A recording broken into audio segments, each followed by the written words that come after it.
Avec cette filière, on apprend beaucoup de choses dans le domaine scientifique. On passe beaucoup de temps dans les laboratoires. On apprend aussi à rassembler la théorie et la pratique.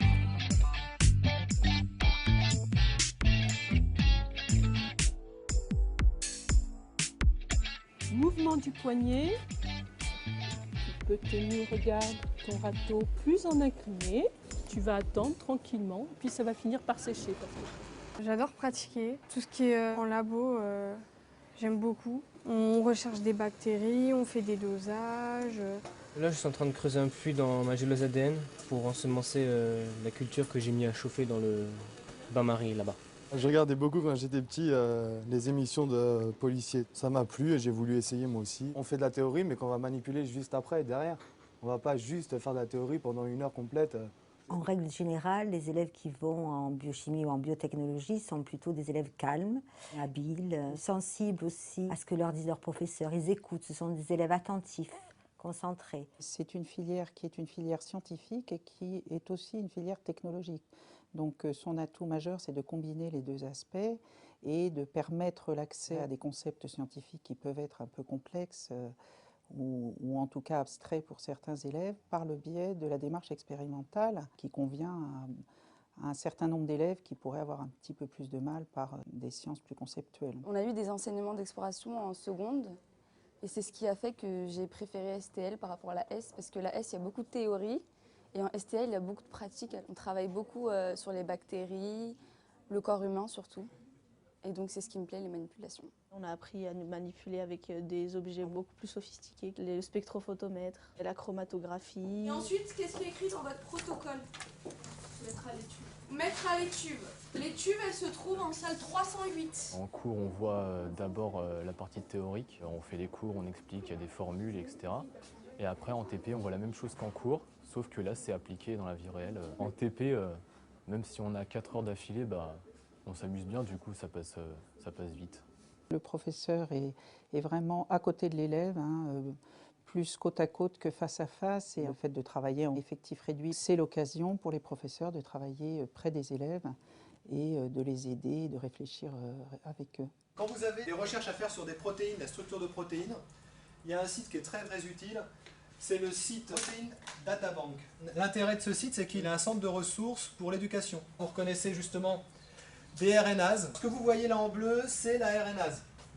Et énorme chose autour, c'est un inhibiteur de RNase. Donc vous allez voir la structure quand je vais passer en mode de représentation ruban.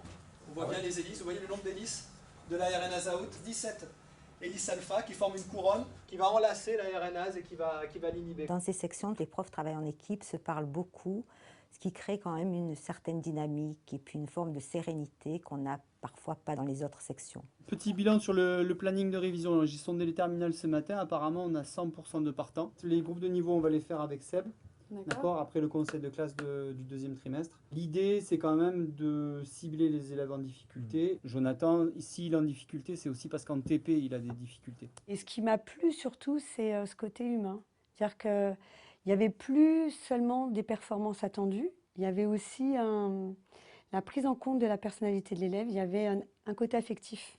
Il y a une complicité entre les élèves, mais aussi avec les professeurs. Le côté performance, il est là, il y a une exigence quand même. Mais par contre, il n'y a pas de sanction. Si un enfant y boite, on va l'aider à se redresser. Donc, il y a eu votre conseil de classe, on a parlé un peu de votre orientation, de certaines rapidement. Donc Mélissa, par exemple, tu veux t'orienter vers un BTS? Un BTS biotech, pour faire ensuite une ATS prépa veto, mais on m'a conseillé de m'orienter directement vers une prépa TB. Il y a tous les métiers qui sont en relation avec les laboratoires, avec la santé, avec la pharmacie, avec la cosmétique. Nos élèves sont très demandés. Avec un BTS, ils ont des postes très intéressants.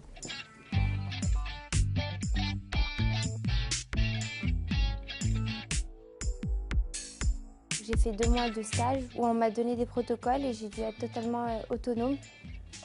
J'étais comme une technicienne qui avait son diplôme et qui travaillait et je devais donner des résultats au final et les présenter à mes professeurs.